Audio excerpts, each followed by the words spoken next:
संपूर्ण परिपूर्ण आत्माओं को हमारी तरफ से ओम सदासत अलख निरंजन। हे परिपूर्ण आत्माओं, ये हम आपको इसलिए बतलाना एवं सिखलाना चाहते हैं, आज से पहले आपको किसी ने नहीं बतलाया होगा कि ये स्त्री जो है संसार में इसका चंचल स्वभाव क्यों है। आइए आपको ये जानकर हर्ष होगा कि बड़े से बड़े ज्ञानी विद्वानी पंडित और वेद पुराण रटने वाले भी ये बात आपको नहीं सिखला बतला पाए होंगे, जो बात आज हम आपको बतलाने जा रहे हैं। हे परिपूर्ण आत्माओं, औरत चंचल इसलिए कही गई है, स्त्री माता बहन चाहे कोई भी दर्जा दें, हम कोई भी निगाह से देखें, लेकिन चंचलता उसके मन में रहती है।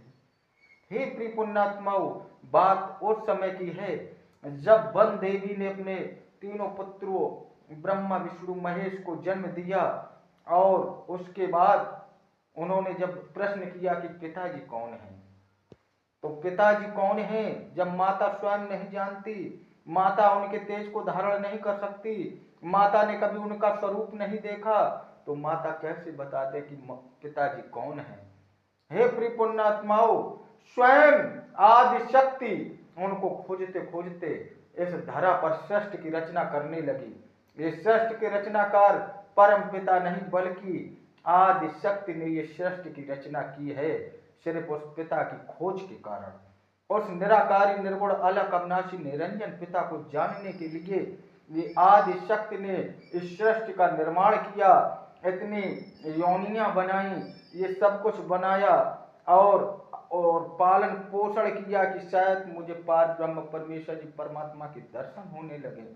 उन्होंने उसको जगत जननी भी हम कहते हैं, उसको महामाया कहते हैं, वो सब कुछ सहती रही और उसका मन चंचल इसीलिए हुआ परिपूर्ण आत्माओं कि वो हर एक व्यक्ति हर एक मानव जाति विशेष के अंदर उस निराकारी निर्गुण अलग अविनाशी निरंजन पिता की खोज करती है, इसलिए उसका मन चंचल रहता है। कितना भी सुंदर पति क्यों ना हो, कितना भी कमाने वाला पति क्यों ना हो, लेकिन मन में हमेशा चंचलता कायम रहती है। स्वयं ब्रह्मा जी हम जिसे कहते हैं, जिनको बताते हैं सृष्टि की रचना की, उन्होंने सृष्टि की रचना नहीं की है।